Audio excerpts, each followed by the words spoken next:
Bullet ಸದ್ದಿಲ್ಲ, bomb ಸ್ಫೋಟನೂ ಇಲ್ಲ, ಇನ್ನು drone attack ಖಂಡಿತ ಇಲ್ವೇ ಇಲ್ಲ. ಆದರೆ ಈಗ ಇರಾನ್ ಜಗತ್ತನ್ನೇ ಬೆಚ್ಚಿ ಬೀಳಿಸುವ ಸೈಲೆಂಟ್ ಆಪರೇಷನ್ಗೆ ಸಿದ್ಧ ಆಗಿದೆ. ಟ್ರಂಪ್ ಸೇರಿದಂತೆ ಇನ್ನು 13 ಜನ ಈಗ ಟಾರ್ಗೆಟ್ ಪಾಯಿಂಟ್ನಲ್ಲಿದ್ದಾರೆ. ಅಷ್ಟಕ್ಕೂ ಇರಾನ್ ಮಾಡಿರುವಂತಹ ಸೈಲೆಂಟ್ ಡೆಡ್ಲಿ ಮರ್ಡರ್ ಪ್ಲಾನ್ ಹೇಗಿದೆ ಗೊತ್ತಾ? ಇಲ್ಲಿದೆ ಒಂದು sensational report. Bullet, bomb, missile ಏನೂ ಅಲ್ಲ, silent ಮರ್ಡರ್ಗೆ Iran deadly plan. Dhurandhar ಸಿನಿಮಾದ ಈ ಒಂದೇ ಒಂದು ದೃಶ್ಯ ಕೊಲೆಯ ಸಂಚಿನ ಹೊಸ ರೂಪ ಕೊಟ್ಟಿತ್ತು.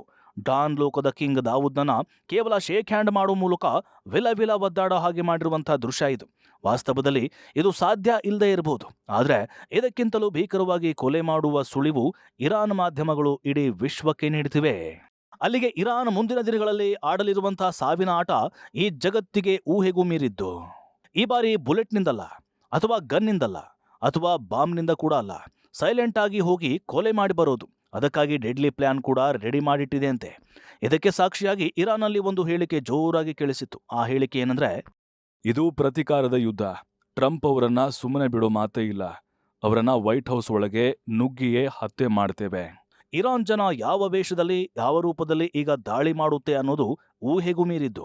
ಸ್ಪರ್ಶಿಸಿ ಕೊಲೆ ಮಾಡಬಹುದು, ಗಾಳಿಯಲ್ಲಿ ವಿಷ ಸೇವಿಸಿ ವಿಲ ಒದ್ದಾಡಿಸಿ ಹತ್ಯೆ ಮಾಡಬಹುದು, ರಕ್ತ ವಿಷದ ಸಿರಿಂಜ್ ಚುಚ್ಚಿ ನರಕಯಾತನೆ ಕೊಟ್ಟು ಸಾಯಿಸಬಹುದು. ಹೀಗೆ ಇನ್ನು ಬೇರೆ ಬೇರೆ ರೀತಿಯಲ್ಲಿ ಮಾರಣಹೋಮ ನಡೆಸಿ ಬಿಡಬಹುದು.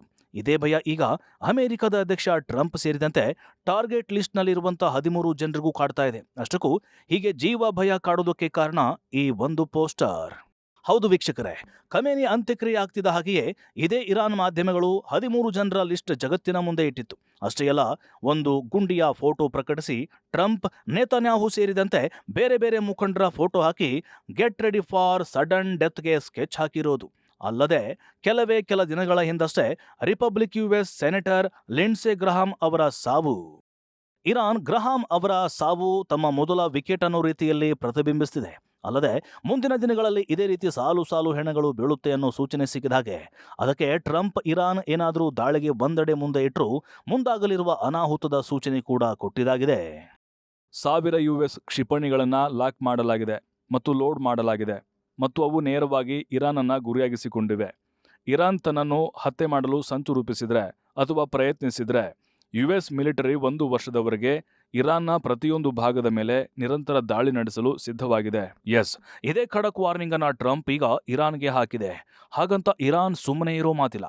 ಬದಲಾಗಿ ಇರಾನ್ ಸುಪ್ರೀಂ ಲೀಡರ್ ಖಮೇನಿ ಸಾವಿನ ಸೇಡನ್ನ ತೀರಿಸಿಕೊಂಡೇ ಕೊಡ್ತೀವಿ ಅಂತ ಹೇಳ್ತಿದೆ. ಅಲ್ಲದೆ ಈಗ 13 ಮಹಾನಾಯಕರನ್ನ ಏನಾದರೂ ಇರಾನ್ ಟಾರ್ಗೆಟ್ ಮಾಡಿದ್ಯಾದಲ್ಲಿ ಇರಾನ್ ರಾಷ್ಟ್ರವೇ ಸರ್ವನಾಶ ಆಗೋದು ಗ್ಯಾರಂಟಿ. ಅಷ್ಟೇ ಅಲ್ಲ, ಈ ರಾಷ್ಟ್ರ ಭವಿಷ್ಯದಲ್ಲಿ ಹುಡುಕಿದರೂ ಸಿಗೋದು ಕಷ್ಟ.